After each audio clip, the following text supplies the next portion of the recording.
Hey guys, my name's Gavin, welcome back to a brand new video. Today I'm going to be showing you guys how to make piano beats for artists like Rod Wave. It's really simple, emotional, ambient stuff. Yeah, follow me on Instagram if you haven't already at gavinhadley_, and be on the lookout for a new loop kit. I'm planning on dropping that pretty soon. But yeah, without further ado, let's get into things. So this loop's probably going to be on my new loop kit that I'm going to be releasing sometime this next week. Yeah, so let's go. Alright, so I'm going to start by starting with the piano. So it's just this omnisphere grand piano sound, and it looks like there's a lot of stuff going on, but I'm going to do my best to break it down, make it a little bit simpler for you guys to understand. So yeah, we're going to start with the chords. I'm going to use this tool, the audio button thing, and I'm going to go over and click on each one of the chords so you guys can hear the progression.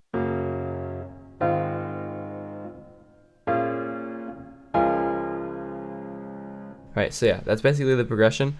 To break it down, these aren't like traditional voicings. So if you think about it, like with trap beats, most voicings are called triads, and this is a triad. This is in the major scale, by the way. So a normal triad, this is F sharp major, but if we were putting it normally, you could put this note down and get rid of this one. So then we'd have this right here. But I wanted to add a little bit of a more unique sound to it, so I messed with the way each note was placed until I got this. It's a lot more full and unique sounding. I went through that process for all of these, by the way. Alright, so this last chord is really full sounding. I wanted to do something that really did like a good job, just like capping off the sequence and like grabbing all of the different energy that's coming in through the melody and just like really wrapping it up into like one final little piece, if that makes sense. So yeah, it's just a C sharp major chord, but then I layered different components. It's basically just this chord and then like the same chord stacked on top, but instead of having this G sharp, I have it in A sharp. And now for the top line, I play the top line on my MIDI keyboard. If you don't have a MIDI keyboard, you definitely should consider getting one. It's a lot easier once you know your way around it a little bit to play out top lines and think of top lines on the keyboard. Just because, I don't know, you have like instant feedback, I guess, when you click a note. Like you can instantly hear what it says, as opposed to like putting something in the piano roll like over here and then you like let it play out. You don't know what it sounds like right away. It just really speeds up the whole process. So yeah, this is what this sounds like.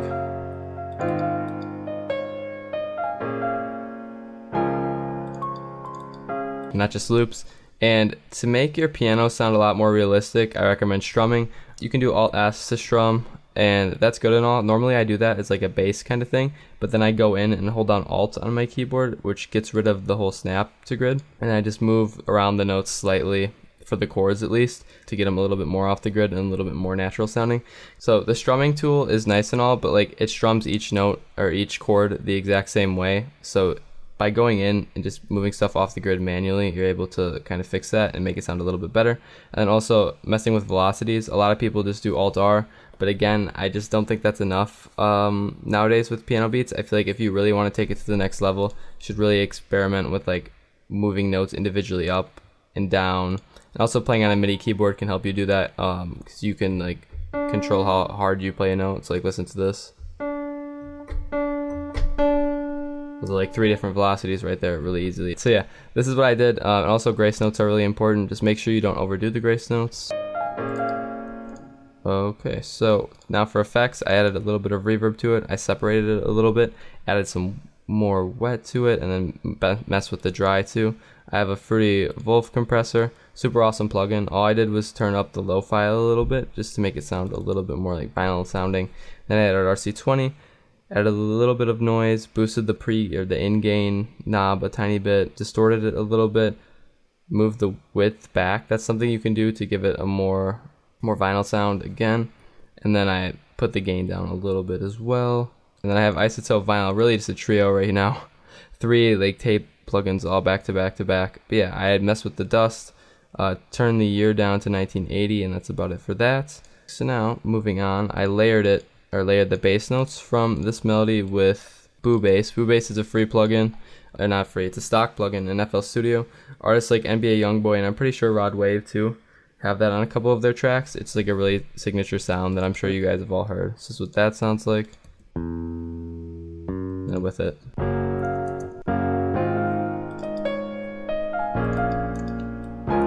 For the boo bass, all I did was mess with this stereo separation knob. I also messed with it for the piano too. I forgot to mention that. Just turned it to the right a little bit. I like the way that sounded, and I didn't add any effects to it. I like to keep that sound pretty dry and like just how it is. So yeah, after that I have a piano counter melody from a free plugin called Labs. You guys all know what Labs is. If you watch my videos, definitely consider getting that VST. It's free, and I really like the way this piano sounds. So I just played this on the MIDI keyboard again. Made sure I messed with the velocities a lot. I was really trying to do something simple that had a lot of notes playing in parts where the first piano melody didn't. So like, for example, this part didn't have too much going on top line wise in the first melody, and like this part did have a little bit more going on. We have that grace note right here, so I just tried to keep it a little bit simpler.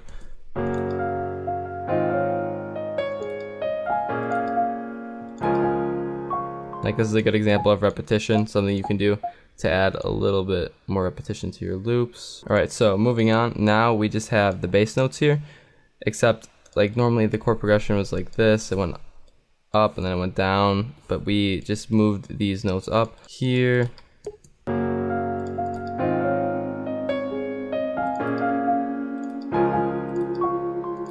Alright, so I just randomized the velocities for that. I didn't add any effects to that either. I just messed with the stereo separation a little bit, just following the bass notes again. And now I have the same thing here, just with the lab string. And on that, I had to pan it a little bit right because Labs panned it left a little bit on its own. So I straightened it out there, and then I just added the RC20, messed with the distortion knob a little bit, and then the magnetic, and then widened it a little bit to kind of fill it out into the sample, like blend it in with everything else. So yeah, there's two more things that I added. I have a vocal right here. I'll play the vocal on its own. This is just me humming into the microphone, coming up with something relatively simple, just to take up a little bit more background space and add a little bit more ambience to the background. So that's what this sounds like.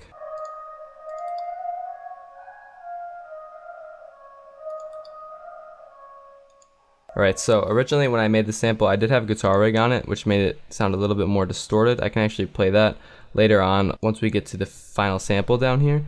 I had a guitar rig, it just made it sound a little bit more distorted and helped blend it into the sample a little bit more. And all I did again was just loop this pattern a bunch of times with all the melodies going and just hum random stuff into the microphone, then chop it up in random spots. And like here I did a chop with like this beginning part. I don't normally do this. It's like the first time I ever did this, and I thought it turned out really well. I just chopped like this beginning part and then looped it a couple times here and then had it play out again. Alright, so that's the vocal. Then we can get everything together, and there's one last part. It is a guitar that I played for the second part, just to give the second part a little bit more variation. I don't have a good guitar. You don't need a good guitar as long as it doesn't sound like too staticky, or you have like a decent way to record it if it's acoustic and it doesn't directly like plug into an audio interface. For me, this is the guitar that I use. Here it is. It looks kind of better on camera than it actually is. It's not like a full-size guitar. It's meant for like littler kids. Shout out Miles' brother for letting me have it. But yeah, and all I did was use the high E string because I don't really know how to play anything else on the guitar other than that. Before I play that, because I actually played it after I rendered out the final sample, I split all these up to their different channels right here. I had them all playing, as you can see, and then I just gave each one 8 bars of space to let the reverb drain out before I played the next one. And I do this just so I can give whoever is using the loop a little bit more options.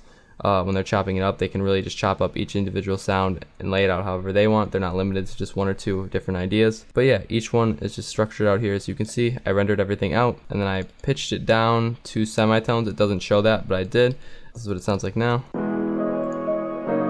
Now we can talk about the guitar. So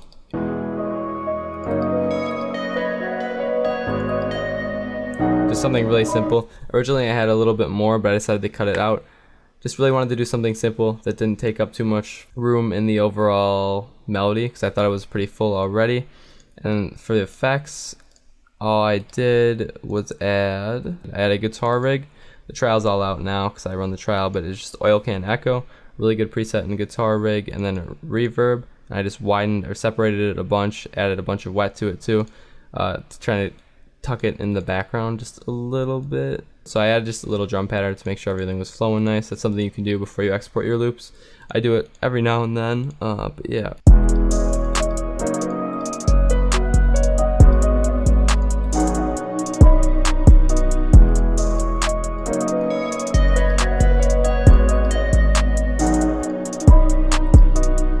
But yeah, that's basically the loop. Hopefully I was able to do a decent job explaining to you guys. I apologize if I sounded a little bit tired in this video. It is, let's see what time it is at the time of this recording. It's 11:37, which doesn't sound too late, but I'm tired for whatever reason. Again, hopefully you guys enjoyed. Hopefully you're able to learn something from today's video. Comment down below what you guys would like to see next from me. I'm planning on doing a video reacting to some of my old beats, either today or tomorrow or the next day. Comment what you'd like to see. See you in the next one. Peace out. Julian, welcome back.